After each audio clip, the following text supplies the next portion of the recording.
What is up, wrestling fans? Welcome to another episode of the Smark Out Moment Smack Talk podcast. It is time to get into the 2018 July mailbag.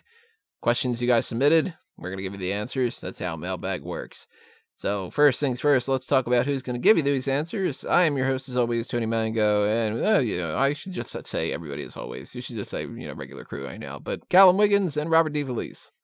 It's July. Yay. It is indeed July, and it is also a week earlier than I had thought that I was doing the mailbag, but I fucked up my schedule, and why not? That means that next week we get a random thing, which actually worked out a little bit better. So I like that. We got a bunch of different questions here from a bunch of different people. Let's just dive right into it. Starting with Peter Piccinini's questions. Question number 1, and probably the last time I'm going to say question number whatever. Have you ever done a Segway tour? I've been medically disqualified from doing it due to my fine motor skills. All right, so my answer, I didn't even know that there were Segway tours. I really do think this question has made it, because I remember actually saying that I don't know what this is. Maybe we had just talked about it off the podcast. I had the opportunity to do one when I went to Prague on vacation. One of my the person who I was there with at the time knew one of the people who was hosting one of the Segway tours, so managed to get me. I got a chance to ride on one for free. That was the first time I'd ever used a Segway, and yeah, it looks like it's pretty fun. But I've never actually taken a full tour with it yet. Is it hard to operate? Strangely, no. I mean, I'd probably fuck it up at one point because I'm just so completely clumsy on these sort of things. But it was reasonably easy to maneuver around on it.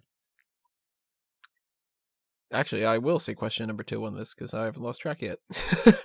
What do you think of the recent Pokemon episode being banned for Ash wearing blackface to imitate Pissimian? Can't be a good idea to have somebody do blackface. I didn't see the episode. I haven't watched Pokemon since I was a kid, but yeah, not a good idea. I mean, that was like an issue with the Jinx thing as well, wasn't it? They had to make Jinx purple instead of black. Oh, yeah, because she totally is. It's, come on. Yeah, but it's a case of, I completely understand why that sort of thing is banned. It's just, I don't know who originally did it in the first place, or I assume it might be a Japanese version of the show that does it, and then their culture's slightly different, so they might not see it as completely as negative as we would see it. But yeah, they're completely in the right for taking that episode out of the way. I'm looking at the pictures now. This doesn't really look all that bad. I think I found a YouTube video here. Because just picture-wise, I don't know if the context of it is him saying something like, I gotta go blackface for this or something like that. But he looks like he's dressed up, he's got the tail and everything. So it's if he has all that like that, you would think that he would need to. He can't just be some little Caucasian kid, then try to pass it off. It's still not a good idea. I just don't know why that would be so important. Yeah. It's important to the story that he has to imitate whatever this Pokemon is, because it's a Pokemon that I don't know because I'm only Generation 2. Well, it looks like he is, he literally is going incognito to blend among these Pokemon, and I guess it would come off wrong to an American audience because we're so sensitive, but this doesn't actually look like the worst thing. It just wouldn't come off right to an American eye. Yeah. So that doesn't look too bad for me, but I get it. Yeah. Have you ever had a beer at Moe's Tavern or a Duff? I did at Universal California. It was the Duff Light, though, because I am an extreme lightweight. I don't drink at all, and I haven't been to Universal California. Didn't even know that there was a Moe's Tavern, either. But if I went there, I might actually try a Duff. Why not? Yeah, I would probably do it just to have the experience. More than anything, I'd try a Fud. Or a Red Tick beer, but it might need more dog. What about a Flaming Moe? If they do a Flaming Moe, I'm totally trying it. Oh, they do Flaming Moes there. Oh, then yeah, I would get a Flaming Moe for sure. I mean, Does it I've actually heard- have cough syrup in it? I haven't actually been. I've heard of that being there because I've seen like videos of people trying the flaming mo and stuff like that. So I can only assume they have it there.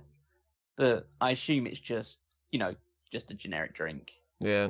It's one of these things like, oh, they just have the name on it, but it actually just tastes like a drink. You could probably do like a full blown like restaurant menu from different things from The Simpsons. Like, I mean, really ripping lentil soup writes itself. Like, you know. Oh yeah, And I'm sure. the patented Skinner burgers. Yeah. Good old steamed hams would be really good to have on the menu. We could have Homer's out of this world moon waffles. Could have some of Marge's pita bread. So many different things that you could do. Now I And kind of the want a fish restaurant that could do that. cereal. And Apu's hot dogs. We could have that guy's like the hottest chili that makes Homer hallucinate. Yeah, the different alarm chili. You could have like the 4 alarm or something like that, and it could say it's actually 2 alarm tops, like that kind of thing. Somebody out there, go ahead and do it. Simpsons Restaurant. I would eat there. Peter asks, my vocal teacher wants me to sing well-known songs that the public will know. What wrestling song, if any, would you put in that category?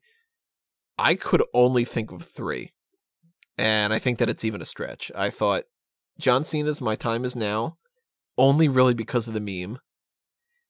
Yeah, I think that's pretty common now. Maybe Hulk Hogan's Voodoo Child, because it's not technically Hulk Hogan's Voodoo Child, it's actually just a real song. It's Hendrix, yeah. Or Real American, because of Hulk Hogan. But that Real is American popped into my head first. like, I can't imagine you being like, all right, somebody tell me the rest of the lyrics to this song. When it comes crashing down and it hurts inside, and then they'll be like, I don't know. Is that Leonard Skinner? Like, you know, that kind of thing. Like, Oh, speaking of Skinner, though, I guess you could technically do Freebird. I think depending on the audience, you could throw Cult of Personality in there as well. it'd Very have to true. be one of those kind of things. Yeah, one of the ones Like- where it's not like the WWE's like center of people. Yeah, all the Like- things she said from Victoria. Yeah, Oh, Yeah, there's quite a few of them. Like American Badass. yeah, and Just Close Your Eyes and stuff like that, and Rolling as well. Yeah, it'd have to be those. You couldn't be like, all right, everybody, a well-known song. Here's CFO Money with Glorious. yeah, you know, something like that, or just gonna be like making moves, making million. Like, nobody's gonna do that. That's what it takes with the wrestling songs. Although I have a lot of wrestling songs in my music collection, but that's because I'm a fucking wrestling fan. Yeah, So me makes too. Yeah. Let's see here. I think Tony said that he had a friend that was on WWE television. Yes, I did. 2 of them. Brian Johnson and Mick Drake, both OTW stars. Both were in the background of WWE things in the past. My question is, any of your friends been on WWE television? Me, yes. An acquaintance at my studio has been in the background of NXT commercials. One of my friends was a Rosebud for a week, so on and so forth. By the way, everybody, any of the stuff that I'm not reading out on here, it's on the website post. A couple extra questions and things like that. So yeah, any you guys know anybody who was on WWE TV? I will Unfortunately, one no. day.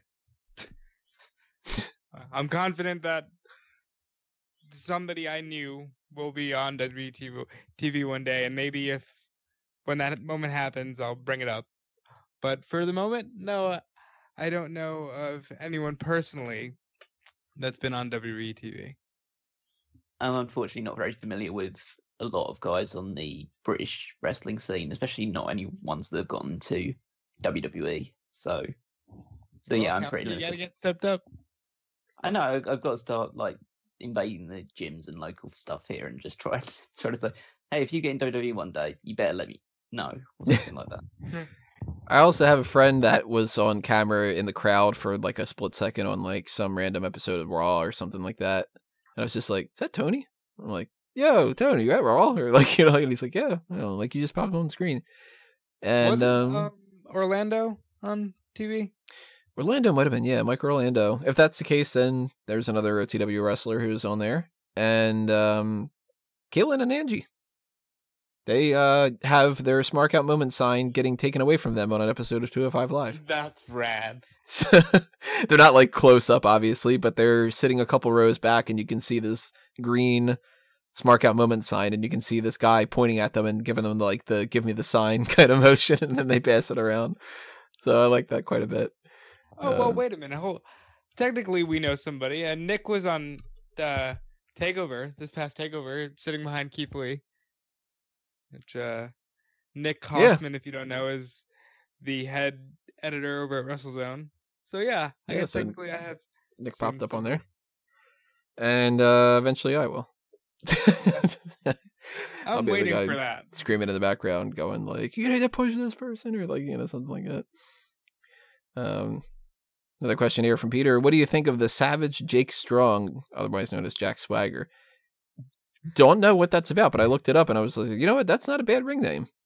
Didn't know he was still doing wrestling stuff. I'm excited that he is. I think he falls under the Drew McIntyre, Cody Rhodes category of guys that should have been a much bigger deal and they dropped the ball with. So if he's still continuing, more power to him. I was actually thinking that I wished Wade Barrett continued to do stuff because, boy, they missed the ball on him. So this Savage Jake Strong is from Lucha Underground. Jack Swagger debuted in, I think it was episode 2 or episode 3. No, it was one or the other.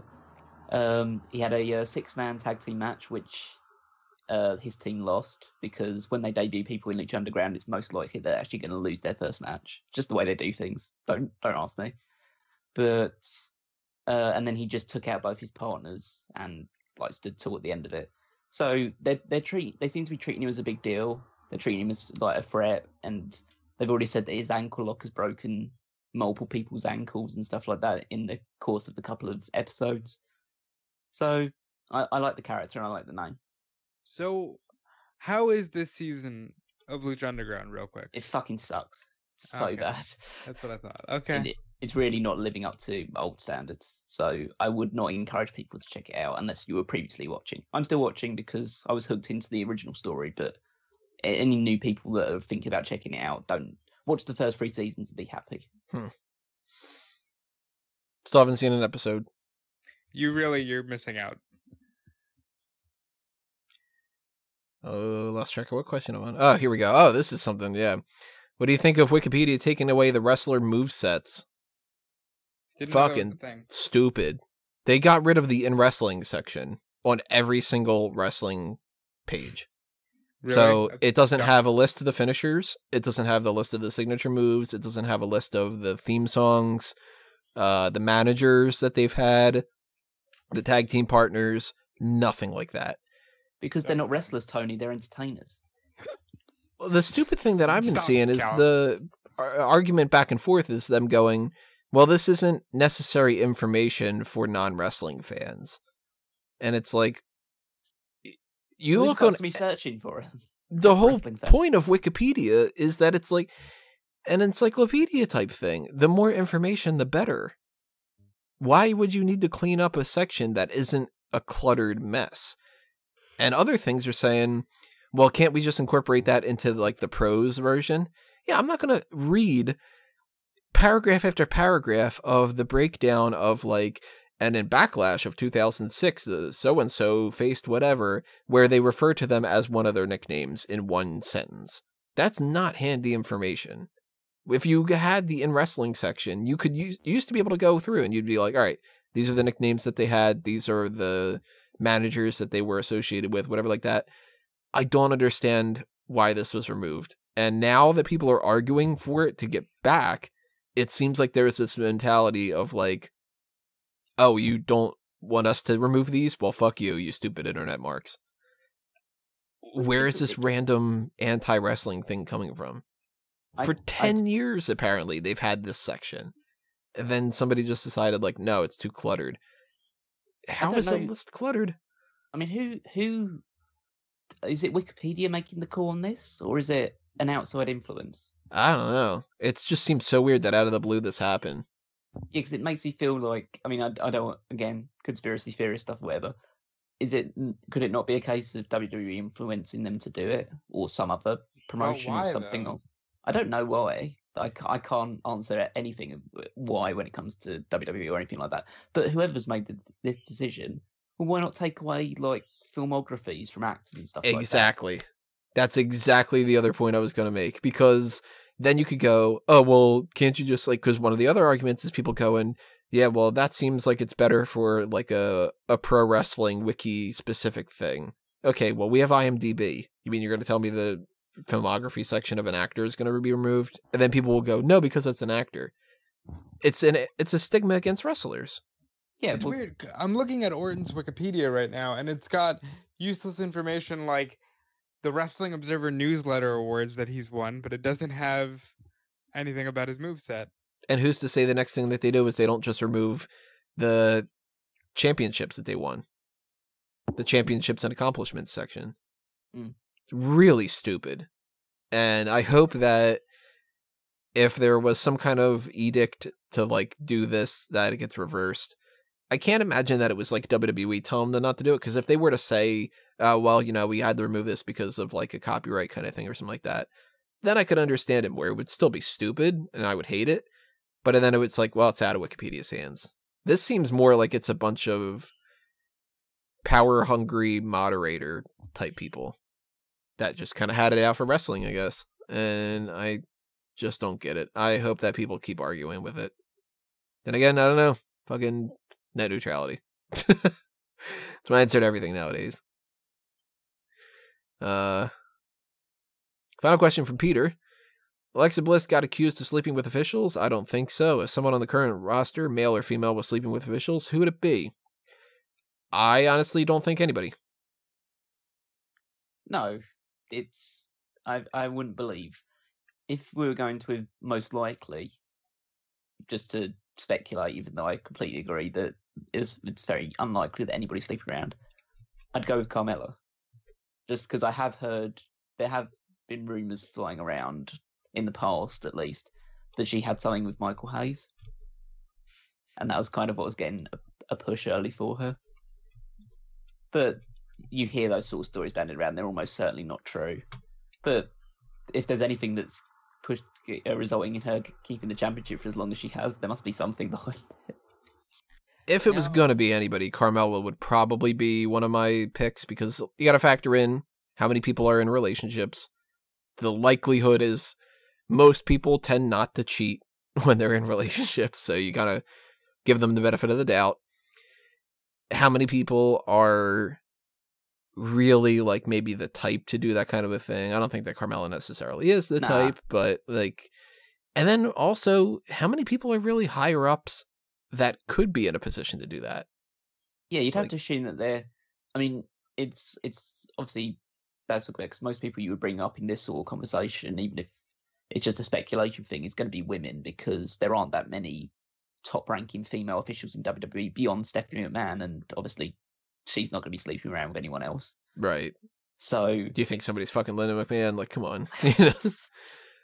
It's got like Stephanie McMahon, and I think they've got a couple of other female top executives and stuff like that, but they're just board of director members. They're not really on the ground floor. They're not really people that you'd probably sleep with to get a push, essentially, which would be writers and producers. And it just depends on the situation there. I highly doubt that sort of thing is going on in WWE nowadays. I think it definitely happened in the past, but I don't think it's happening now. Yeah, I mean, like you would have told me when the rumor was going around that like Rosa Mendez would have been sleeping with Michael Hayes. That's what I had thought at the time. If that was the case, I wouldn't think that it would be too crazy. But now it's like, what do I really think that like Bailey is cheating on her fiance or husband or whatever by sleeping with John Cena? No, I do think that there's probably like wrestler to wrestler stuff going on. I mean, if you would have told me also that Paige had a sex tape with Brad Maddox and Xavier Woods, I would have been like, oh, come on, this is fucking ridiculous. But it happened. JoJo and Bray Wyatt, total surprise. So I think if anything, there's probably like maybe like some swinger type people, or there's like some affairs going on between wrestlers and they're married to people that aren't on the road or something like that. But I don't think it's a personal gain sleeping with somebody higher up type thing. And I don't think that's the same with Alexa Bliss either. I think it's just jealousy. Yeah, I agree with what you said. I really would not be surprised to know that wrestler to wrestler stuff is going on, even if they were in relationships. But with higher ups, I really doubt it. But if you've watched that season of Total Divas with Mandy on it, boy, that Mark Carano guy was really creepy in the first episode with Mandy. What was he doing? He was when he was introducing her to the other cast members, he was really like holding her hand and leading her around, like not in like a hey, over here's Naomi, but it's just super weird. For some reason on that show they make Carano just come off like a creep. I don't know. Maybe that's how he is in real life. Who knows? But that's just the one takeaway I had when I read this question. I also kind of think that like certain people, if they were sleeping with people, they would want to be NXT people sleeping higher ups and stuff. And then at that point, it's like, what is it? Like Jesse Elaban is sleeping with, I don't know. It's going to be Michael Hayes. It is Michael Hayes. William Regal, or, like, I just kind of don't picture it happening. So, nah, I think no. Let's move on to Frankie's questions here. Will Lars Sullivan be called up to the main roster after SummerSlam? I don't think so. You think so? I think so. Like very quickly after SummerSlam? In the same way that Rude was called up just for the sake of being called up, I don't think that there's much more room for growth for Lars on the NXT brand. I think he's going to be called up, and I've said this before, I think he goes to Raw and he gets fed to Roman or Lashley. What about the injury, though? It's just a broken jaw. I'm sure he'll be healed up soon enough. I don't think we see him on NXT again. Yeah, I kind of agree with Rob in the sense that I don't really know what else he can do in NXT. Oh, that I agree with, yeah. He's already had the championship opportunity that he didn't have, and I think they're going in a completely different direction with the main title scene. Like, they could throw him in the North American stuff, but I don't think that's necessary. I think it like you say, it could just be a case of throwing him on the main roster after SummerSlam and then sink or swim, essentially. Got nothing to lose with him. I think he's got a better chance of swimming than a lot of the other previous call-ups. Well, yeah, he's big. He's a big guy. See, I don't think it's an issue of him coming up or not. I think he is coming up. I think it's an issue of not too quick after SummerSlam. I think his injury is going to stop him from that. Yeah, it all depends on the injury, really. I more so think... SummerSlam. Well, technically after SummerSlam, yeah, He's not coming up before SummerSlam. We'll say that. I'm expecting maybe Royal Rumble. Do you believe in Bloody Mary? Nope. Never believe in any of those things. I mean, there's a quick way to test. Yeah, I've tested those things before. I mean, I believe the drink, Bloody Mary. Yeah, that exists. Real. Yeah. That does exist. But, yeah, I don't agree. Don't believe in the stories. Frankie says, I have a dilemma and I need your help. I need to decide which event I should go to. Should I go to TakeOver or SummerSlam? I've been to TakeOver the last 2 years in Brooklyn, and they've both been fantastic, but I've never been to a SummerSlam, but it has not been good the past few years. I say go to SummerSlam. Yeah. I think, for me, you're kind of answering your own question when you say, well, I've been to TakeOver. Yeah. And yes, I know TakeOver is the better show, so that's harder to pass up. But go to SummerSlam this year, have that experience, check it off your bucket list. And who knows, you're a young kid, you might not even be into wrestling next year. Just get it checked off your list. I kind of go along the lines of, I'll just be different for the sake of being different. But if TakeOver historically is a better show than SummerSlam has been, and it has been for the past few years, basically since TakeOver Brooklyn. So my inclination is always to go to the show that I think is going to be better. And I know I say the type of thing, I'm a bigger NXT fan than I am the main roster WWE fan. So if I had the choice between two, I'd almost always, even if it was WrestleMania, maybe not WrestleMania, but basically any other situation, I'd go NXT over WWE. Oh, I would absolutely go to War Games over Survivor Series. Yeah, stuff like that makes a lot of sense. But I understand that, like, first SummerSlam, but let's say you're going to have another opportunity to go to SummerSlams down the line. Like, why not wait until they're good again? Well, I who don't know, knows? I see- mean, they've done SummerSlam in Brooklyn for the last 5 years. Maybe they go back to California and he doesn't get a chance. You know, you got to think about those kinds of things. See, I kind of look at it as TakeOver is probably going to be a better show, so I'd rather see that at home. Which sounds kind of weird. That's true. Like- that is true. You know, if I'm going to get a bunch of people together, which we usually don't get everybody together for the TakeOver events because I'm one of the only people who watches NXT, but that would be the type of show I'd rather be like hanging out with a bunch of friends, eating some pizza and going like, oh shit, like look at that, like that just happened and stuff. Whereas SummerSlam or Survivor Series, being there live will help it. And it'll be better for me. And then I'll have watched a great TakeOver at home and I'll think SummerSlam was better when I'm there. If I watch SummerSlam at home, I'm going to dislike it more. And I'm going to be more bored and I'm going to be more likely to like, my attention's going to be diverted and everything like that. You know what I mean? Also, you know, wait till it gets closer, look at the card and weigh out your options. Do you want to see Yeah. Gargano potentially win his first NXT title, or do you want to see Lesnar, hope to God, lose the Universal Championship, you know? Well, card-wise, spoiler alert for people who don't necessarily know, but we know the card for TakeOver. And we know some potential matches for SummerSlam. It seems like SummerSlam is going to be Lashley versus Lesnar and or with Roman Reigns in the mix, you know, potential Braun Strowman cash-in. Looks like we're getting AJ Styles versus Samoa Joe, but there's also some rumblings that it might be John Cena or that it might be Undertaker. If it's John Cena, I think you can pass it, even though their matches have been good. If it's Undertaker and Styles, you might want to go see it for that. Looks like we're getting Carmella versus Becky Lynch, Which is great. Ronda Rousey versus Alexa Bliss. Probably the Bludgeon Brothers are not necessarily doing anything. The B team, at most, is probably going to get squashed by AOP. I don't know about Ziggler, but he'll defend the Intercontinental title in some fashion. The United States title, something's going to happen with Shinsuke Nakamura. So, TakeOver, though, again, spoilers, Shayna Baszler against Kairi Sane. We're getting probably Mustache Mountain against the Undisputed Era. Definitely Adam Cole versus Ricochet.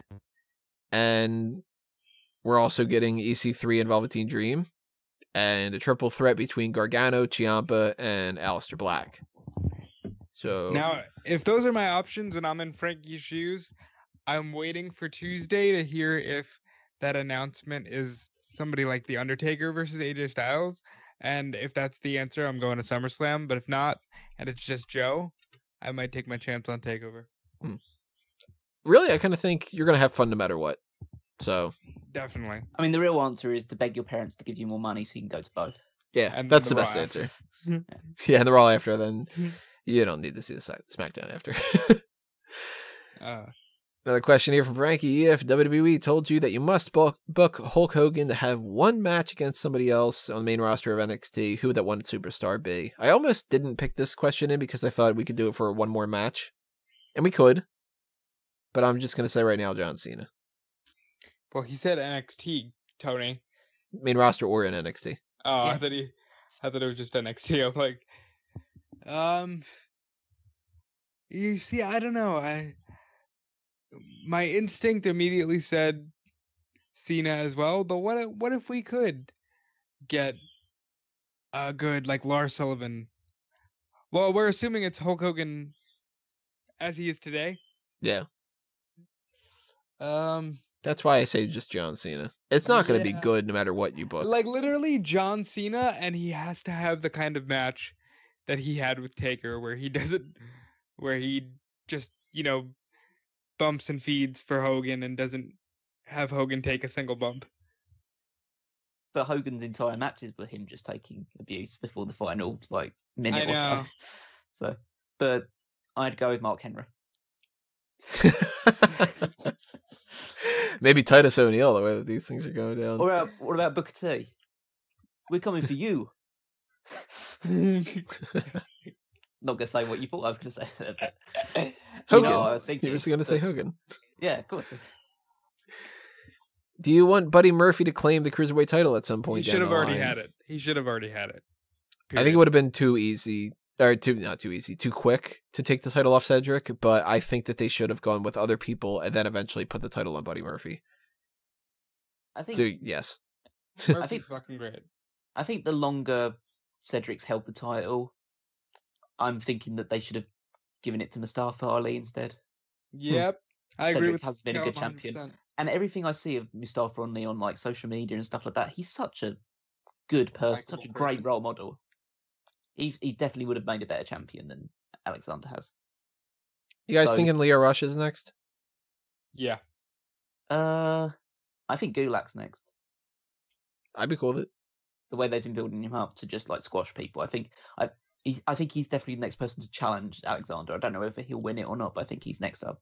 To be fair, I thought Murphy was going to win, and I even thought Hideo was going to win. So I'm clearly just thinking that Alexander's lackluster champion, and he'll lose the title already. But I do think Rush will be the person that takes off of him. I like Alexander as champion more than you guys do, but just trying to look into the future. If Gulak wins, cool. Totally big fan of Gulak, but I think it's Leo Rush. But I do still think that it should have been Buddy Murphy, just not then. That they should have, like, Buddy Murphy should have had a feud with, like, 2 other people, and he should be winning the title at, like, SummerSlam, like that type. I think they need more baby faces on that show. Yeah. For that matter, I'd be cool with TJP winning the title. I like TJP a lot. Noam Dar's a babyface now. Like, that's kind of weird. He's great. But he's Still. a heel in WWE UK. Yeah, it's kind of No, strange. he's not. Well, yeah, because like he won the match as like a heel, and then he ran away when the people were getting attacked by the Coffee Brothers. So I think. Oh. So I Is think that it's supposed gonna, to air at any time? I have no idea. I'm not The really keeping too UK much track stuff? of it. Yeah, I Yeah, assume it of will, course but it's air. yeah, but I'm not keeping a real good track of it. I'm going along the lines of thinking that Noam Dar is going to be essentially the linchpin of, like, basically the head of a faction with those 3 people, and he's going to be one to take the UK title off of Pete Dunne. I'm okay with it, if that's the case. What do you think of the New Day's tweet about Hulk Hogan's thing? That's one of the ones that I took out. Oh, you just read the question. Yeah, that's fine. Yeah, I took some of these questions out because we've already talked about a lot of these things. So, if Finn Balor never lost the Universal title, what position would he be in right now? The Universal Champion, because he never lost a Universal title. That's a good point. Yeah, technically, if he never lost the title, and he's been how many years at this point, That's 2 years. champion? He's coming on 2 years. Yeah, he'd be in a damn good position if that was the case. Main event level of SmackDown. I think had he not gone down with the injury, he would have been a slightly bigger deal on Raw than he is now. I could see that. Yeah, I think I mean, he kind of hovers around the main event scene on Raw already, just like he dips in and out of it. I think he'd either be in that same position on Raw right now or on SmackDown, because I don't think him being Universal Champion for a while would have changed things dramatically, because I still think the long-term idea was to put the title on Kevin Owens. After Balor would feud with Rollins for a little bit, Owens would probably be next in line. No, the popular story coming into SummerSlam was actually Balor's going to win, and he's going to have a 2-on-1 feud with Jericho and Owens. So it looks like that was definitely where they were going either way. Yeah, and I think the long-term thing with that was the Owens and Jericho eventual split. So for that to have any real meaning, Owens would have had to have the title at some point. Mhm. And because I assume there's a lot of thinking that the original idea was to have Owens and Jericho for the Universal Championship at WrestleMania. Well, Right. even Jericho on his most recent podcast with Bruce Pritchard said, Vince told me, hey, this is what we're doing. It's you and Owens at Mania, and you're going to win, and then you're going to drop it to Brock at Payback. And then the Goldberg thing happened, and he's like, yeah, we're actually just going to do this. This is better. And that's what happened to the whole Jericho Owens thing. Could have also been Jericho beats Balor and then loses the title at Mania to Owens. Could have been something like that. No, because I think they wanted Jericho to be babyface in that rivalry so that Brock could be the babyface. That's a good point. Yeah, I don't know. We'll see. But But I it think doesn't that really Balor make you would think. still be kind of in that, like, struggling to be the 100% main event type thing. It does really make you think that if he hadn't gotten injured with a loaded lineup like that, where would they have squeezed him in on that card? You know, that was a loaded lineup last year. Probably just like an Intercontinental Championship match or something along those He would have been lines. the fucking battle royal. Yeah, Maybe, yeah. Or somebody else would have been, and he would have been in, you know, the other spot. He would have been sent over to SmackDown, and then it would have been like Balor versus Rusev for the U.S. title. Well, he something could've- like that, you know. He could have given Joe an actual match at WrestleMania. Yeah, maybe that would have been the case. This one's an interesting one. Would you rather have taste buds on your butthole, or would you rather poop through your mouth? Taste buds out of my butthole. Here's why.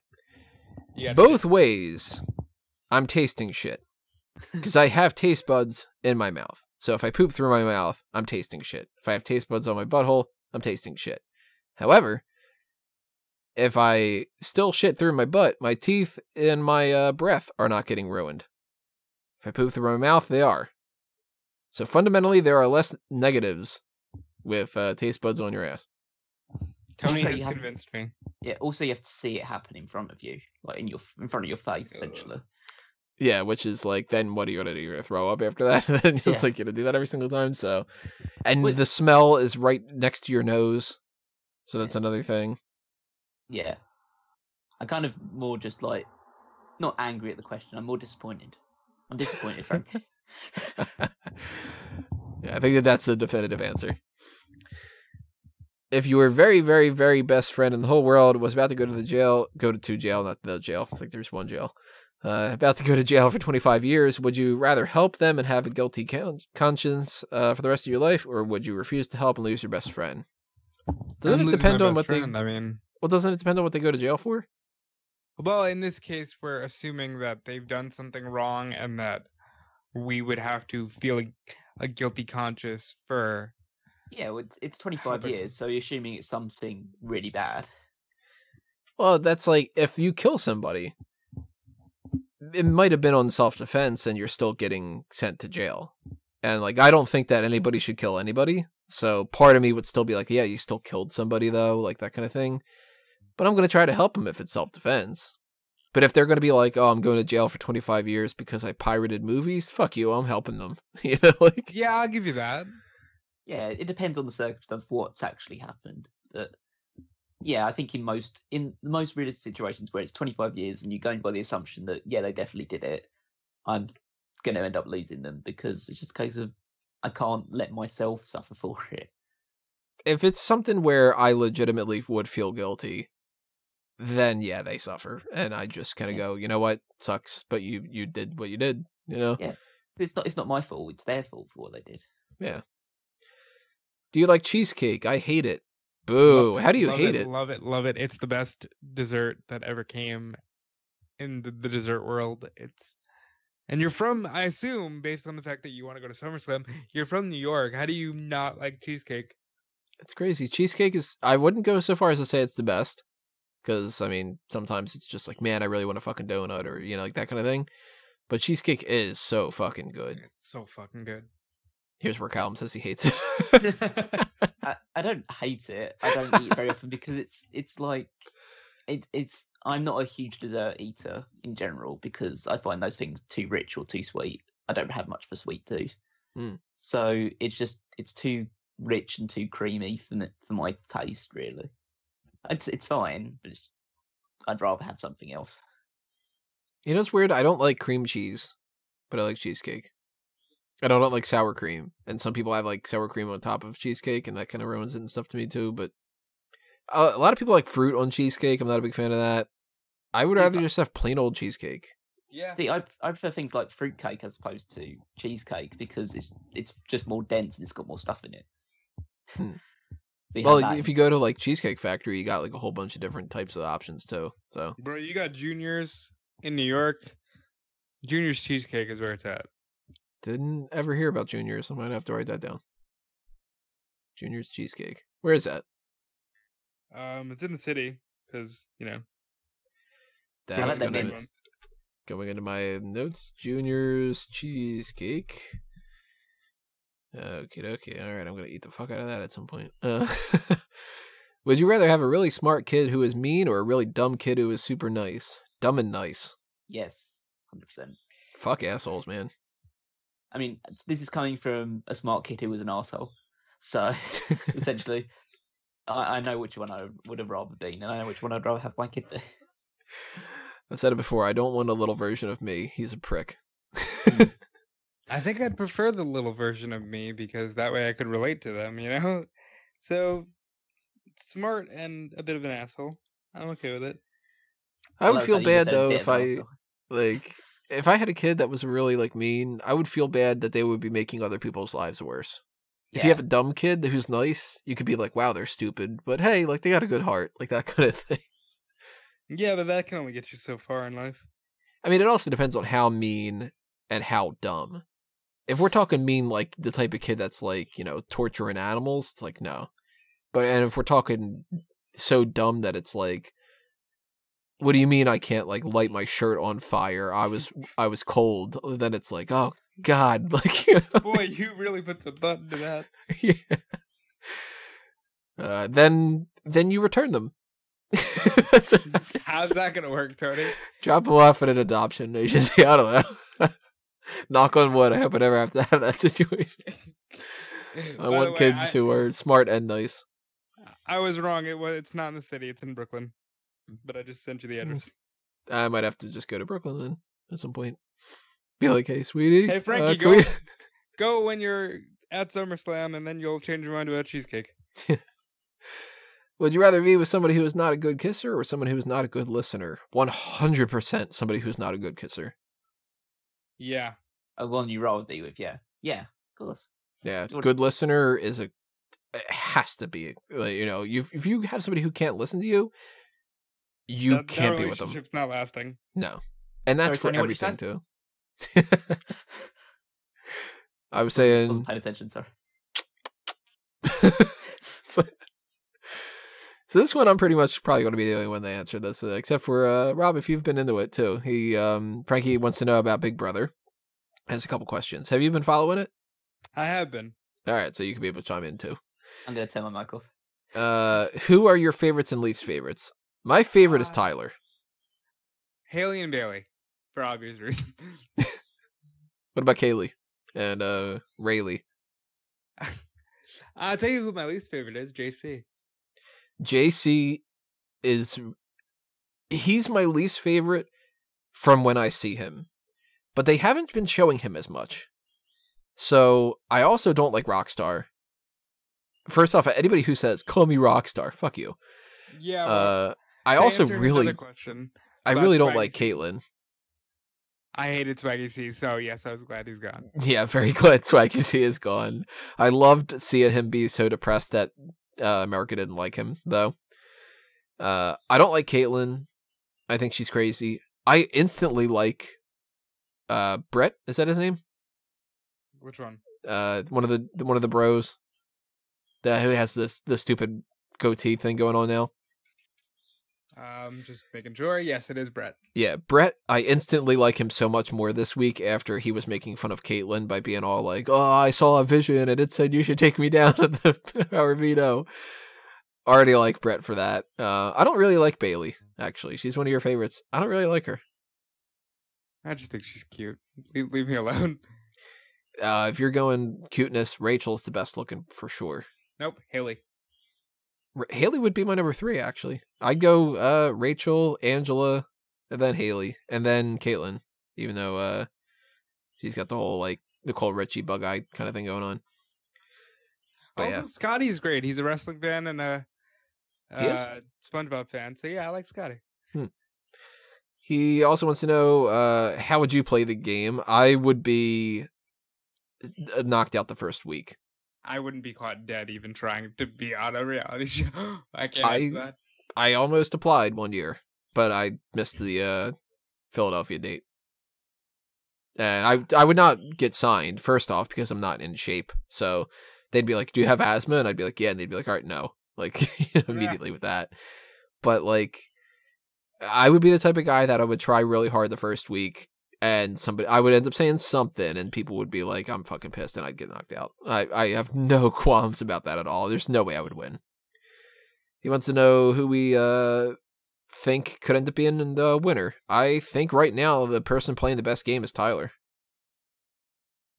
I don't know. There's a lot of people who want to see finally like the first black winner, which apparently there hasn't been black winner, which I find that very hard to believe, but this is the first season I've actually watched, so that's strange, but maybe it'll be Bailey.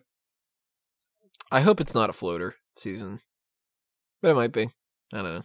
We're still really early on. There's only been 2 eliminations, so we'll check in August, I guess. Marco's questions here to Callum and Rob. Sorry, Tony. Yeah, apology accepted. What is your favorite era of the Bullet Club? The birth led by Prince Devitt, the dominance led by Styles, or the expansion led by Omega? I like the best when it was the NWO. Callum, you want to take this first?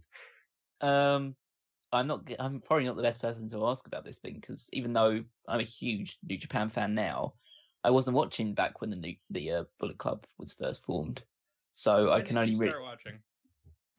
Towards the back end of the Styles one. Okay. So my only real experience with the Bullet Club has been the Omega expansion, essentially, and his stuff with Cody. And I have gone back and watched a few bits and pieces, and I'd still say, even though it's the one that I've watched the most of, because obviously I've lived through it, I think the Omega expansion stuff has actually been the best. Have to go. Oh, go ahead. I was just going to say, just because there's so many intricate people playing off each other, and even though they're all part of the Bullet Club, they all have their own individual stories and their own reasons and their own motives for doing different things, and there's so much infighting between them, and you can see there's rivalry, but there's also fellowship as well. So I think there was a lot more intrigue than just them all working for the same cause, essentially. Well, I have to tell you that as much as I think what's happening now is definitely going to be seen as peak Bullet Club, the dominant era with AJ Styles, and when they were a unified group of Styles, the Bucks, Omega, Gallows, Anderson, and the Samoans, what a faction. Like, that came off as cool. It still very much comes off as cool, but there's so much else going on around it that it almost feels like 98 NWO expansion, where it starts getting a little convoluted.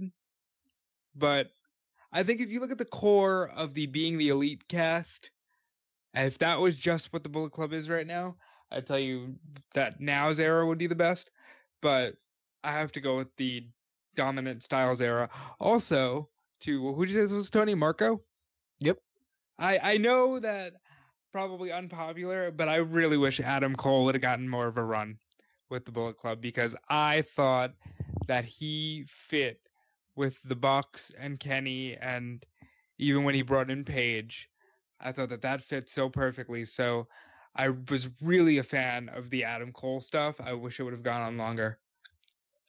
I think we can safely say though that there was no better Bullet Club member than Bone Soldier. Just putting it out there. Bone Soldier? Yeah, it's a guy that used to be called Captain New Japan, who was essentially like this big funny gimmick that would run around as like New Japan superhero, like the Hurricane essentially, but even worse. And then he decided to turn heel and join the Bullet Club, and he became Bone Soldier, who's just a guy in a bone mask and a Bullet Club t-shirt. It was like the worst thing that's ever, like, that almost killed the Bullet Club almost. So who is your favorite? Well, if we're gonna talk about killing the Bullet Club real quick, when they tried to throw Jarrett in the Bullet Club, that almost killed the Bullet Club. I don't like bringing up any of that sort of stuff. But I'm happy with the way it is now. Who is your favorite member overall?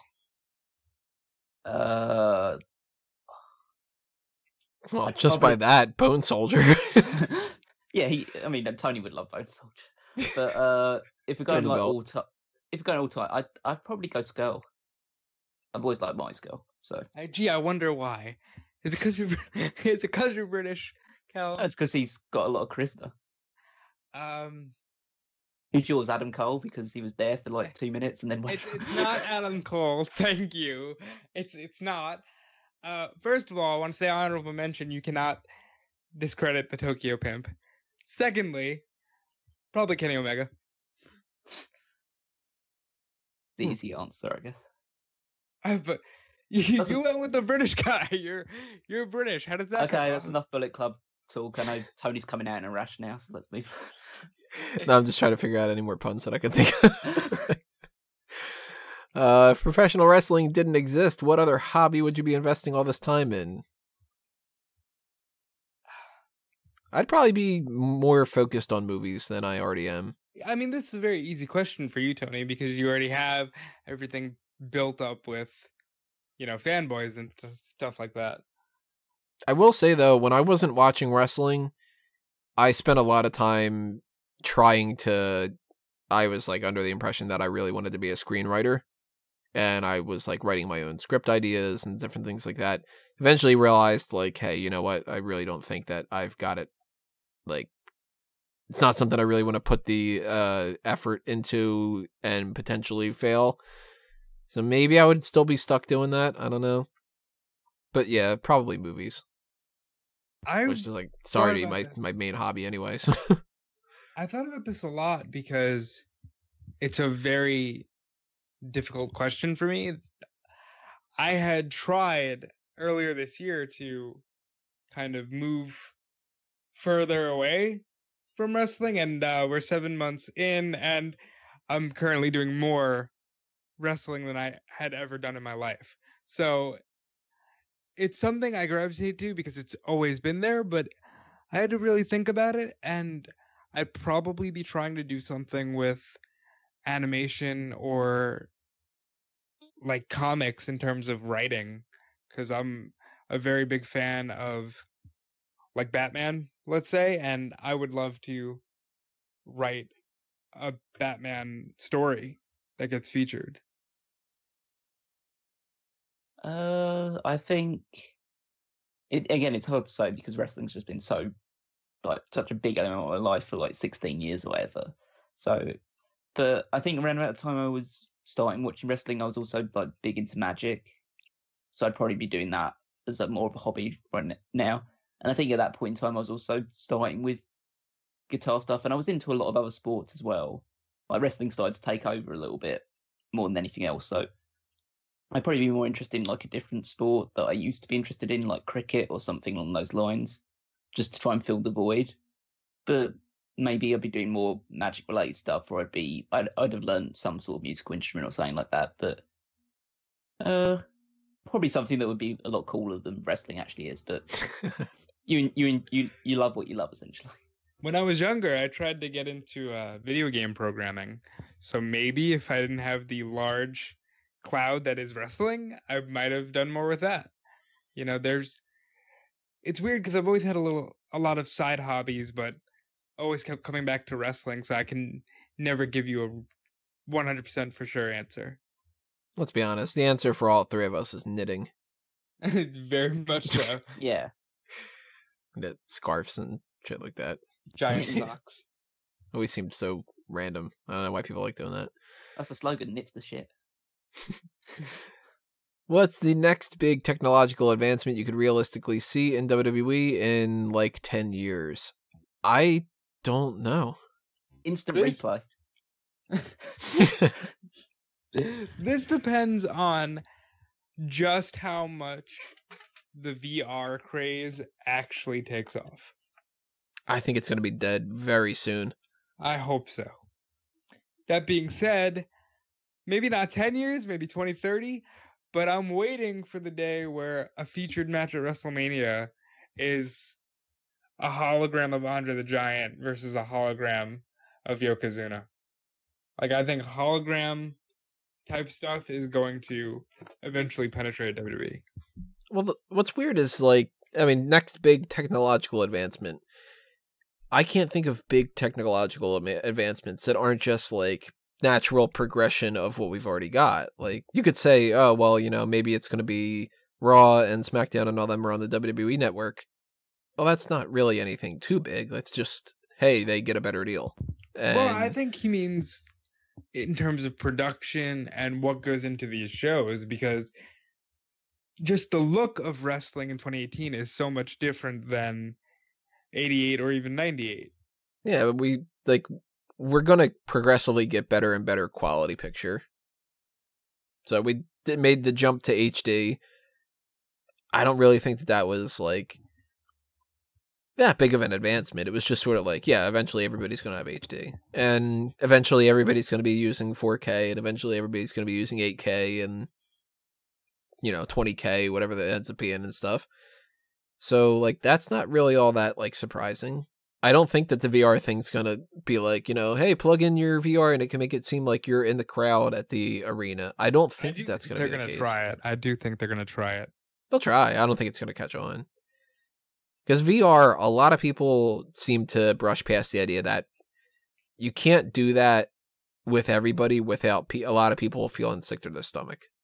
It's just like a physical human thing. Yeah, my few experiences with VR haven't been like, oh man, I need more of this. Yeah, it's like, it can be fun. It's a gimmick. After a couple minutes, people tend to go, all right, I get it. Like 3D in the movies. Everybody went nuts with Avatar. And then it became 3D everything. Even if it didn't need to be 3D, it was in 3D. After a couple of years, now people are leaning more towards the idea of, can we just have a better picture quality and not do 3D? And the biggest thing in movies that has happened over the past bunch of years has been MoviePass. So I don't know. Maybe there's some kind of like WWE does like a MoviePass type thing with like events. I don't know. Realistically, that'd be kind of weird. I think one of the things we will see relatively soon is less stagehands and cameramen and more drones in those positions. Oh, that's a good one. I didn't think about that. I thought like the most obvious thing was they're going to upgrade steel chairs to aluminum ones. I was thinking jetpacks. Like you wrestle in jetpacks. Fuck yeah, do that. You just fly around the ring. Kind of kills the ladder match, but because the ladder apparatus is a drone, and the drone keeps going higher as you.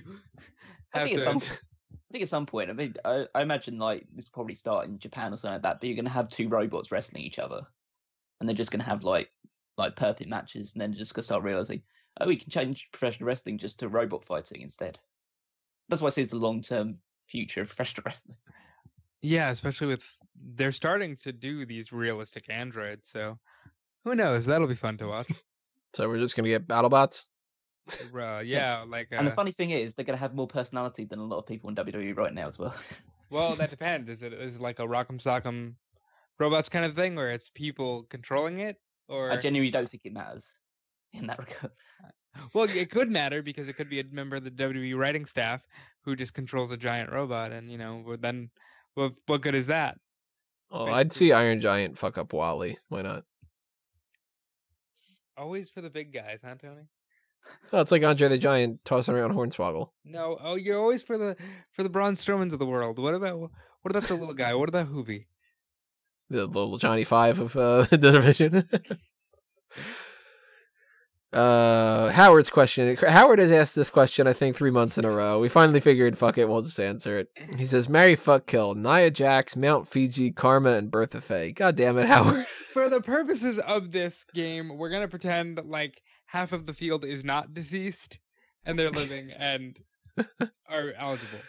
Also, marry, fuck, kill, it's 3, and he gave us 4 options. So, from what I've seen in research of this, it tends to be the rule of thumb is you get to pick an extra for whatever you want. So if you wanted to fuck 2 of them, you can fuck 2 of them. So we're getting 2 kills. I'm getting 2 kills. I would kill Mount Fiji and Bertha Faye, fuck Nia Jax, and marry Karma, because I want that welfare queen money. Damn, you nailed it. So I grew up a weird fan of 1995 WWF. So Bertha Faye, I did think about it for a second before ultimately deciding to kill her. And Mount Fiji, sorry, but I'm gonna actually marry Naya here for the family heritage. I'm part of that Samoan bloodline by marriage, and I'm gonna fuck Awesome Kong because yeah, why not? So I guess I'll have 2 kills as well. So I'll kill Mount Fiji because I literally could kill her and not know who she is. So like, just kill a random person that could easily be Mount Fiji. No idea. And kill Birthday as well. Same fuck. reasoning, or do you know who Bertha Faye is? I know who Birthday is, but yeah, she can die.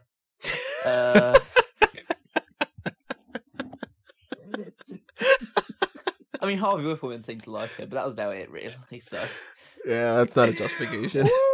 But after that, I'd fuck Awesome Kong because it's just a one and done thing, and she could throw me around like a ragdoll. Might be interesting. Yep. And then you have marry Nia Jax because I actually think she's like attractive.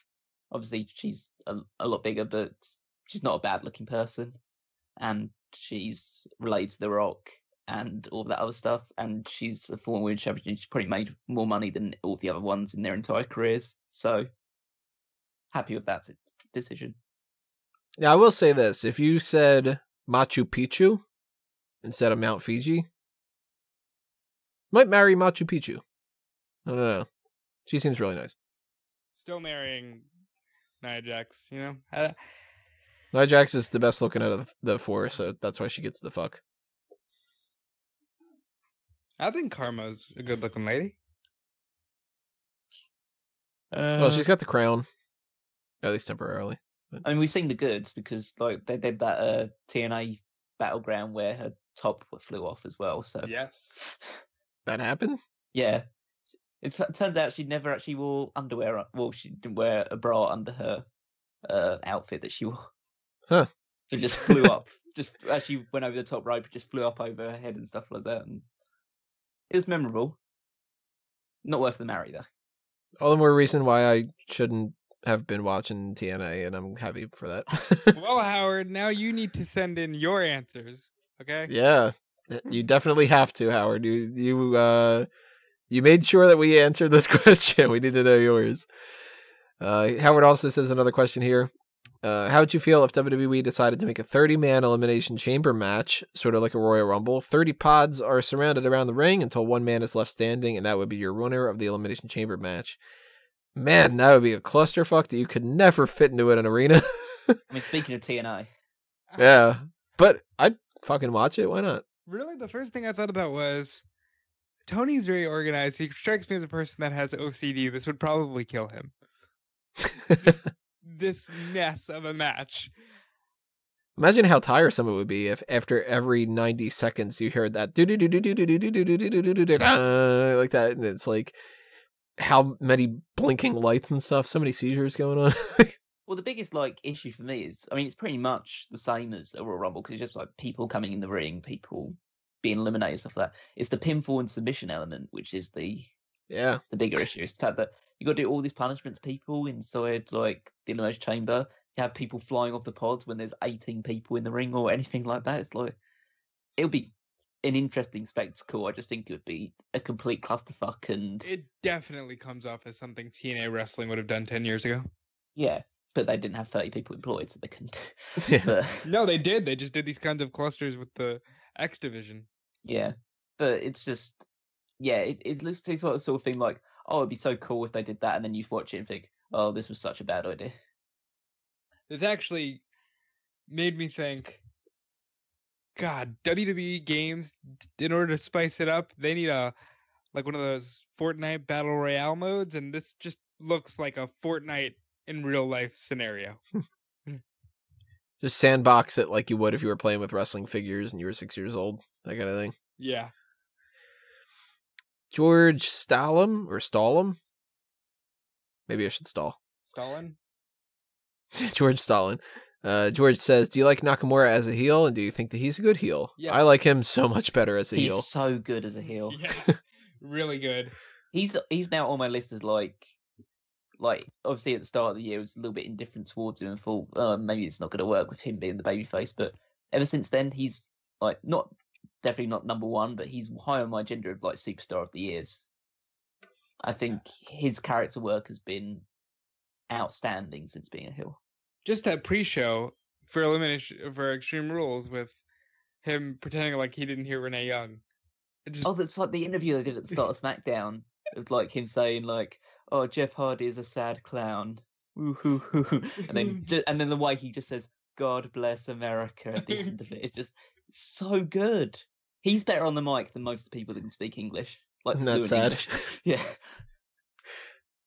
It's definitely a huge improvement on what he was at the start of the year. Very much so. Yeah, big thumbs up for heel Nakamura. Andre sends us, if you had to show one match to a non-wrestling fan to justify all the years that you've spent being a fan, what match would it be? For Andre, he says, Undertaker Mankind Hell in a Cell. My gut reaction was Austin Hart WrestleMania. That's a good one. I don't know why I mean, I don't want to criticize your decision, Andre, but Undertaker versus Mankind, people say, what, you just wanted to watch someone like murder another person?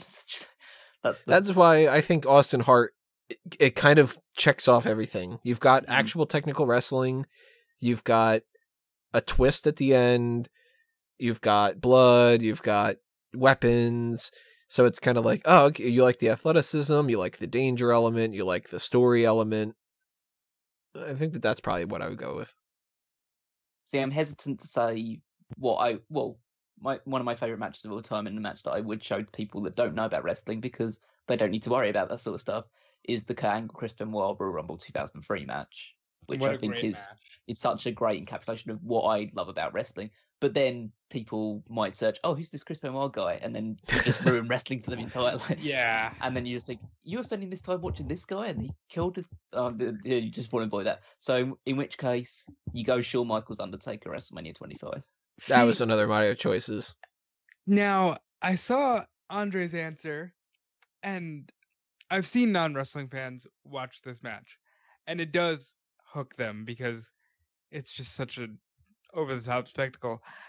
My immediate thought was Shawn Michaels and Undertaker, and I'll probably speak for Callum here, I might show them Dominion and show them Omega Okada. I don't know. That's great. I mean, I think there's a slight issue with both those matches in the sense that now just thinking about it, you need to know a lot about the story to get the full appreciation of it. You can still get a good appreciation of it, but if you don't know who these guys were or their stories or their history, it doesn't resonate quite as much. Yep. So maybe something like, I don't know, the Takeover ladder match. You know what? Me and Callum are connected because I was going to say I still want to show them something more recent, but I'd like to show them a car crash because I think that would hook a new fan more than, hey, watch Seth Rollins versus The Miz at Backlash. And the Takeover ladder match did come into my mind of a modern match that is just an absolute car crash, or even the Tommaso Ciampa Johnny Gargano stuff from this year. Or Gargano and Amos. Yeah, there's a lot of great matches this year. I think the Mustache Mountain Undisputed Era matches as well could probably go up to there. But maybe if you want to go with something more on the past, maybe something that had a lot of drama and a lot of shenanigans that really encapsulates what WWE's all about. Rock versus Austin from WrestleMania 17. Just that has a lot of violence, a lot of like it's two guys that they'll know who The Rock is. And most people, even if they're not really watching wrestling, kind of have a vague idea about who Stone Cold was. So they already have that connection. And then it's just all of the drama, all of the big kickouts, the McMahon involvement, all that kind of things. I think it could hook them. Real quick run through. If I'm showing them, just if I had to pick one match from every era, if I'm showing them the Hogan era, I'm showing them Hogan Warrior WrestleMania 6. So I'm showing them the New Generation era, I'm showing them Shawn Michaels, Mankind, Mind Games. If I'm showing them the Attitude Era, I'm showing them like early on, Bret and Austin. For the thick of the Attitude Era, Rock and Austin 17. And for the John Cena kind of era, I'd probably really just stick to, I'd probably skip the last decade. No, Taker and Shawn. I was trying to think of something with John Cena, but probably Taker and Shawn. And then for this generation, probably that NXT ladder match. Gimmick Battle Royal. No, Tony. Would that not be like the worst thing? Just why has this guy got a tennis racket? Why is this guy red faced? Why is this guy a fucking hockey player? You know, like. What about that Alicia Fox Melina match? Oh, that was classic. I mean, come on. Fucking 5 stars, 10 stars. That was amazing. Clearly, if you haven't seen that, you're not just into pop culture at all, because that transcends wrestling. You know what the funny thing is? I don't even know which Melina Alicia Fox match that was. I don't remember either. Such a stupid comment, though. Yeah. Melina versus Alicia Fox is probably And my it favorite. shows, I mean, she came and went already in the industry, so yeah. And she did last longer than so many of the other people that were there. That's the sad thing. Mm. She had a longer career than almost anybody else. She had the longest career out of anybody on that whole thing, didn't she? Yeah, she did, yeah. Wow. Everyone else has gone within like a year or so. Crazy. Pablo, I'm not sure. No, this is a different one that I was thinking of. Yeah. Yeah, this is Pablo's question. All right. So, since fake news is so popular at the moment, who is your favorite fake wrestler? For examples being like Mini Daniel Bryan, Brett Sandhart. I don't know what that is. That was when Sandow was doing things. Oh, okay. That makes sense then. Because I was like, I don't remember Sandhart.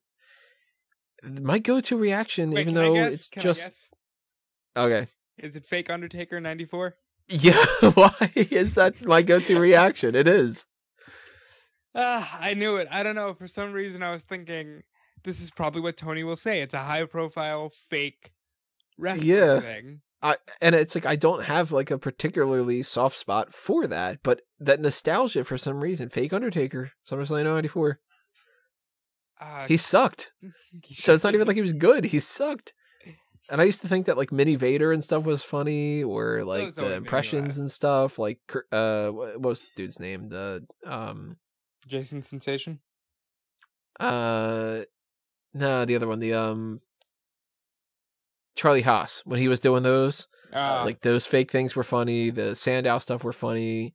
I was just going to wonder, like, does anything Sandow does count as a fake wrestler? Because he was still like an actual trained wrestler, and he was wrestling matches. It's not. I kind of think of these ones as more of like one-offs or people that were just designed for this one storyline or one segment, and then was moved on. So my initial reaction would be to go with Mizdow. But I kind of feel he's a little bit transcendent of the fake wrestler idea. In which case, I'd go with the commentators from the WLC match. Oh God, I forgot about that. WBL? Yeah, WBL or JBL. I think that's what they called him too. Yeah, and then Micro Cole. Micro Cole is the best name. That definitely was the Micro best. Cole. That's the best. For me, I put a lot of thought into this because I realized after reading this question that I'd seen quite a few fake characters. But just in terms of a missed opportunity, I'm going to go with 2006 Fake Kane.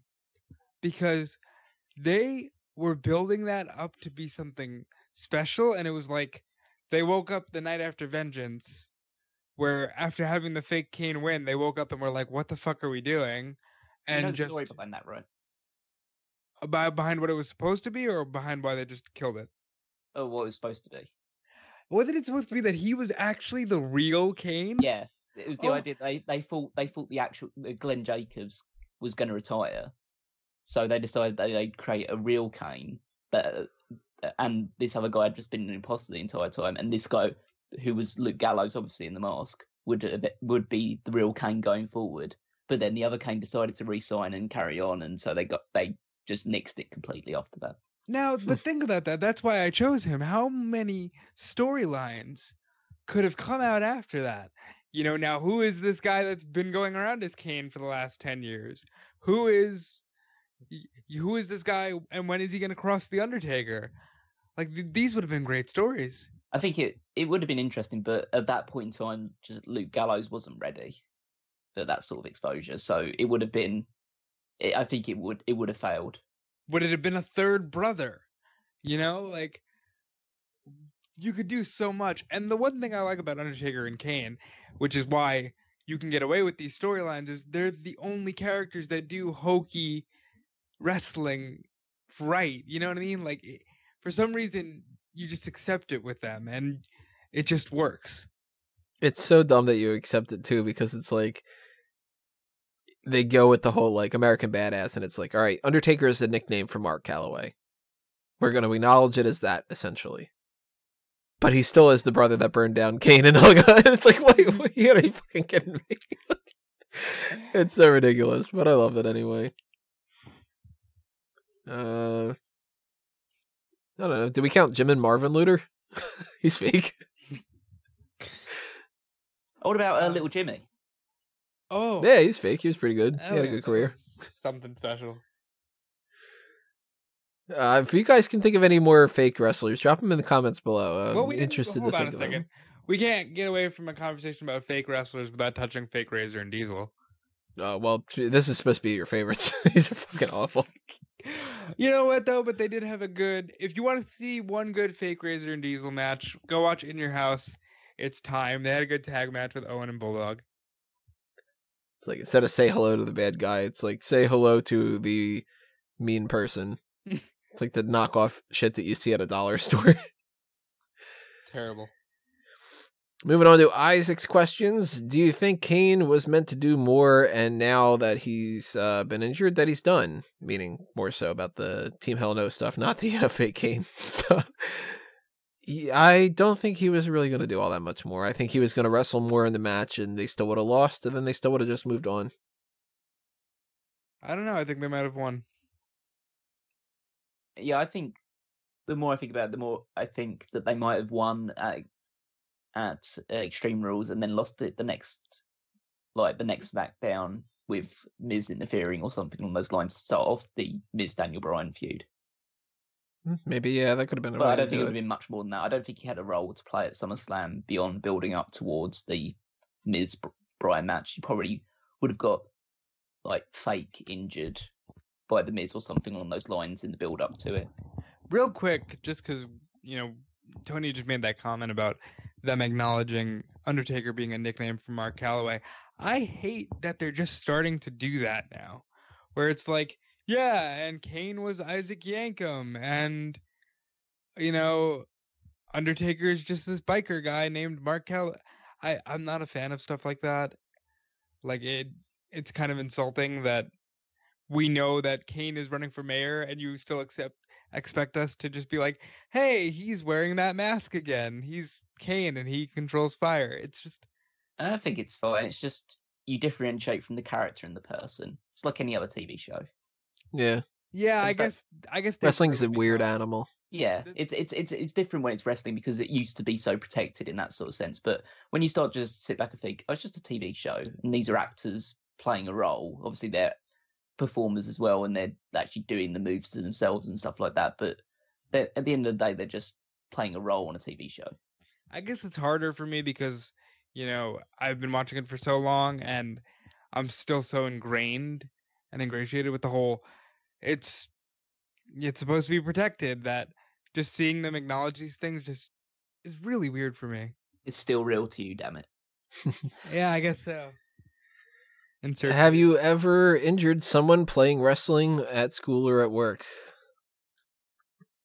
Probably. I don't remember anything significant, but I know I've hurt people, but I wouldn't say get an injury. Like me and my brother used to we always used to put on like sharpshooters and walls of Jericho's, but never in a protected, safe way. So literally, would just be literally ripping each other's backs. Yeah. So it was definitely painful at the time because we didn't realize it was fake at that time. So we were literally trying to make each other tap out. So it's the worst thing when you actually do play wrestling, and you don't know that it's fake because you start hitting like chokeslams and tombstones and like all these flying moves and stuff like that, and you're just kicking out all the time because you're not actually. Yeah, because you're not actually hurt. The only way you can actually beat him is if you just punch him in the face and knock him out, essentially. And give him down quick. Yeah, I don't think I've ever injured anybody. So, hey, we didn't quite follow the don't try this at home, but Yeah. we didn't become a news story. So, did you know that faces and heels are called blue eyes and diddlers in the UK? Callum, explain this to me. Okay, I tried to do some research into this because I wanted to find out for myself. The blue eye thing is quite a common thing in the sense that, in the same way that you used to have the idea that it's going to come across as maybe like an Aryan thing, almost like the Aryan race type thing. But blue eyes were supposed to be a signifier of being a good person, essentially. So the blue-eyed people, like you have a blue-eyed hero. So your hero in a story would usually have blue eyes. So that's why you call it the blue eyes for the baby faces. I looked high and low. I could not find any like calling of Reference to the diddlers. diddler. Yeah, reference to diddlers as heels. I don't know whether it's something to do with like people that would like. I've heard like the phrase diddler before as somebody that just like touches people inappropriately, like Yeah. that sort of thing. So maybe it's something related to that, but I couldn't find anything along those lines. So I don't. So if you could just direct me to where he's found that, that would be useful. But I couldn't find it in there at all. Actually, blue eyes and diddlers. Weird Blue eye- question for the listeners. How do you listen? Do you listen through podcast or through YouTube? Because if you listen through YouTube, drop it in the comments where you found that so we can read more on the diddlers. The heels. No, not like on other diddlers. So we can do that in our other times, but What are your ask us, who's our favorite diddlers? Yeah. Oh, there was some kind of serial killer back in it. It was like, What's your favorite and worst type of attire? I hate old school looking stuff. That's like very old school. Like, I don't like the one people wearing like the, with the type of shoes that make it look like they're from the 1930s or something like that. I think it looks stupid. I get that there's like a reverence for that. It's 2018. Don't do it anymore. Plain black trunks too. It's like, you couldn't have thought of anything better than that. I think I lean more towards like the pants kind of look. But actually, more so than anything, I like it when people are wearing something different. Oh yeah. So, you go ahead, bro. I hate the fact that Ambrose wrestles in a t-shirt and jeans. That just bothers me. And I hate the fact that Harper used to do it, and I don't think that anyone on WWE TV should be wrestling full time in street clothes. What do you actually like? Well, that's right. You just say favorite and worst. So I like when people actually put, thought into it. I always thought Punk had cool gear because he always put thought into, hey, I'm in Boston, let me wear pinstripes. Hey, I'm in Canada, let me wear pink and black. Things like that. When people actually put thought into their gear and why they're wearing what they're wearing. I can't name like a specific like genre of attire that I dislike the most. I mean, I could give you examples of like different people's, like the Zack Ryder one-legged tights look. That was bad. I like that. I thought it was innovative. The Nia Jax bodysuit thing. That is not flattering to her. Yeah, anyone with these giant bodysuits, like her, like I think Brodus Clay used to have these things which was quite unflattering as well. Which is, yeah, you're just like you're accentuating the negatives a lot with that stuff. So I'd move away from that sort of thing. In terms of stuff I tend to like the long tights as opposed to the shorts. I just think like cases like when Tommaso Ciampa was facing Gargano, but I was obviously really into the match. But part of me was just thinking, God, his like shorts are really riding up very high on him.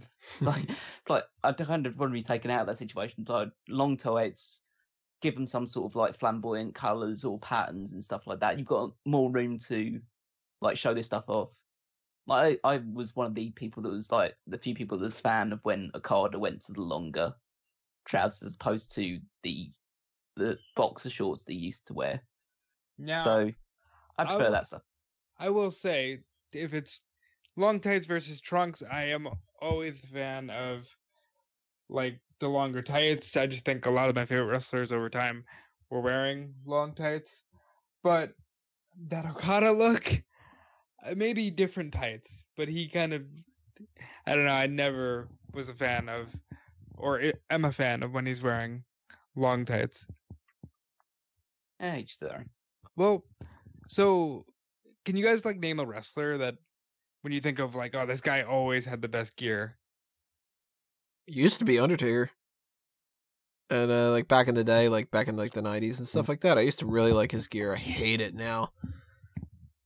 I'm trying to think. Shawn though. Yeah, Shawn always used to have really good stuff. Jericho as well. I think when he had the long tights look was also had a lot. I think of, Brett. Yeah, Brett was great. Brett was at the top of my list. I would also. I mean, say, Dream, Velveteen Dream. It's great. Oh That's yeah, like you see, he's a guy who his attire is gonna make him stand out because he puts thought into it. But I also want to shout out Edge, like in the mid 2000s. I thought he had some pretty cool gear. I always thought Santino's was really bad. For worst gear, yeah, I already said it. Probably just Ambrose for wearing that stupid t-shirt and jeans thing. There was something like a guy like RVD's gear. I was always quite ambivalent about it because I always used to really like the patterns on it, but I was never a big fan of like this whole singlet look. I liked it actually. I thought it looked different compared to what anyone else was wearing at the time. Oh yeah, it was different, but I definitely really like the patterns on it. But it's just like that sort of gear, especially as he got older. It seemed like you probably should be wearing something else instead. You being a big Jericho fan growing up, did you feel just terrible when he switched to the short tights? Oh yeah, it was the complete opposite of where it should have been going. Like that's. Oh yeah. I mean, it fit in with like the complete change of character, but yeah, it just wasn't good. I'll tell you the worst was Bastion Booger. Yeah. Oh, Everything about him was bad. Like. Yeah, anytime that somebody's like really fat and gross and they do something to accentuate it or not hide it. I mean, Killian Dane has a really bad set of ring gear right Big now. Show had some pretty bad ones as well. And those are the worst. And Mark Henry when he was wearing that sort of stuff as well. Basically anything that accentuates their size and also their bulges. That's never a good thing. Yeah. I never liked MVP's gear, but I always had to give him credit for being different. Never liked the Power Ranger kind of thing? No. We have two more questions here. Is that pale ghoul guy in the audience actually Bret Hart's bastard son, Bret Bart? Yes. Tall Lisa? Some people aren't going to get that. Most people aren't going to get that. Are you mean the grown-up like girl from the Addams Family? Yes. My only answer is Tall Lisa. Well, I'm not going to be able to look at the crowd now without going, oh, there's Wednesday Addams. I mean, does anyone know who the fuck this guy is? His dad apparently works on production, so he just goes to every show. He just gets the front row all the time. It's like whoever this guy is, fuck him. He just, Yeah. He just like, it's fair enough. Like if one of your parents does work with WWE and you are able to get these front row seats, it's just fine. Just that you're always in the front row. You always seem to not really be interested in what you're looking at. I think that's the killer, that he's not interested at all, you know? He's just kind of like, yeah, here I am.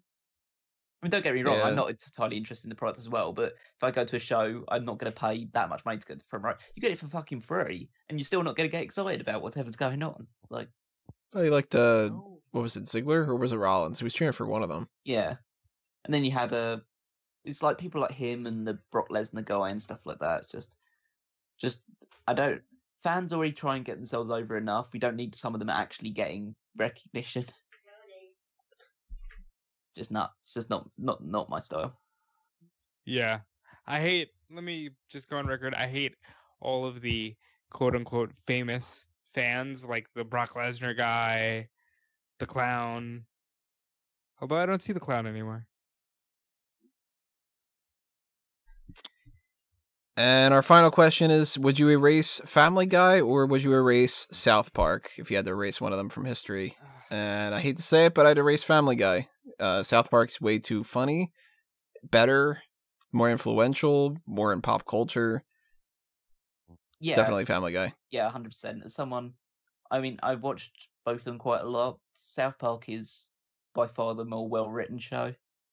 It's covered a lot more like topics with a lot more, obviously a lot of crass because it is South Park and stuff like that, but also a lot more like nuance and intelligence, I believe, than Family Guy ever did. I think Family Guy is not even the best show that Seth MacFarlane does, because I've always enjoyed American Dad more anyway. And it's more along the lines of I'm also played a lot of both South Park: The Stick of Truth and The Fractured But Whole. The Fractured But Whole is a great game. Yeah, they're both great games. And yeah, so 100% would erase Family Guy from history. This is hard for me. I agree with what both are saying, but I watch Family Guy more, so I would erase South Park because I watch more Family Guy. That being said, Family Guy post 2005 is just trash. Like, all right, well, those are the mailbag questions you guys have sent in. Thank you to everybody who sent those questions in. And if you weren't able to send it in and you want to get something in there in the future, go ahead and do that as soon as you can, because, or not as soon as you can wait a little bit. The August mailbag will obviously be coming up in a little bit. Same old kind of breakdown. If you guys have any answers to these and you want to drop them in the comments below, go ahead and do it. Chime in on what our answers were or anything else you want to talk about. Make sure you also hit that subscribe button and ring the bell for notifications to be aware of the next things that are going to be coming up on the YouTube channel. Hot tags, of course, coming up next. And then I don't know really what's happening after that. Finals of the Sexy Superstars tournament is one of those. And then question mark. We'll see. Follow Smark Out Moment on Facebook and Twitter at Smark Out Moment. Keep checking smarkoutmoment.com for everything else that's happening there, and fanboysanonymous.com for everything that's happening on that side of things. Gonna pass the baton over to these two guys. I will take that baton and say, follow me on Twitter and Instagram at DudeFelice. Keep an eye on WrestleZone.com for your daily wrestling news, and check out TimekillerApparel.com to support my apparel brand. And currently we have a t-shirt that's just our logo with a rainbow gradient, and if you buy that t-shirt, 50% of the proceeds go to the Trevor Project, which is a great charity that helps LGBTQ youth in times of crisis. Callum? I dropped the baton. Sorry. Oh, fuck. We're never going to win the race now.